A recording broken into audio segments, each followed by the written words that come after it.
A show can cost a lot of money to make. In any event, when TV was only a show with no extravagant elements like Hollywood motion pictures typically had, a typical television series cost $3 to $6 million for each episode. These numbers, however, remain very reasonable, with the cost of an episode of a program reaching $60 million, despite the presentation of the brilliant period of television and legendary shows like Round of Lofty Positions. Naturally, a show like Yellowstone, a global hit with a stellar cast, crew, landscape, and cinematography, would attract annual investments of millions of dollars. This is exactly what happened when the show's creator, Taylor Sheridan, said that each Yellowstone show costs about $500 million annually. The class, creation scale, shooting area, cast compensations, and enhancements prerequisites all impact how much a normal network show costs. The show's initial expenses include coming up with the idea, writing the script, doing storyboarding, looking for locations, and hiring key production staff. We are aware that a Montana ranch is rented for millions of dollars by Yellowstone. In addition, costs associated with the actual recording include compensations for the cast and crew, hardware rentals, space costs, set construction, ensembles, cosmetics, and creation security. Color grading, video editing, sound design, visual effects, licensing music, and finishing the episodes are all included in the costs. Additionally, on television shows, teams of writers frequently develop scripts and storylines.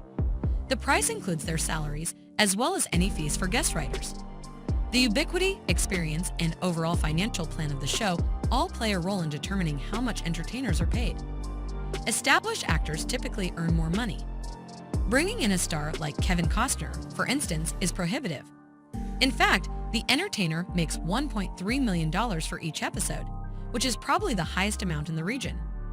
Additionally included are the salaries of various crew members, such as directors, producers, cinematographers, editors, production assistants, and other technical staff members who are a part of the production.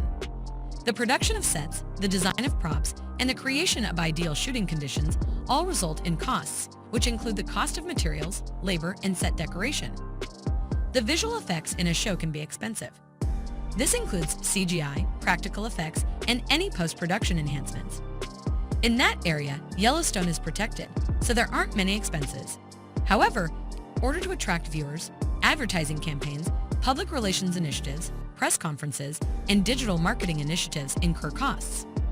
There may be costs associated with securing the permissions to use authorized music in a show, as Yellowstone does with some astonishing country bangers, scholarly properties, or brands.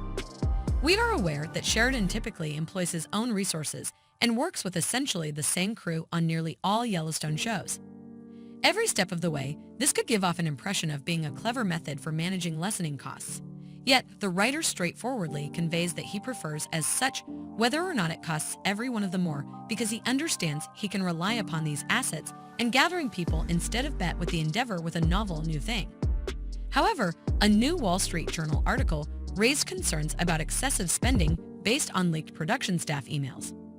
Even though millions of new subscribers were signed up for Sheridan's shows, Paramount's streaming business lost $511 million in the first quarter. As a result, if resources had been allocated more carefully, it appears that all of the Yellowstone shows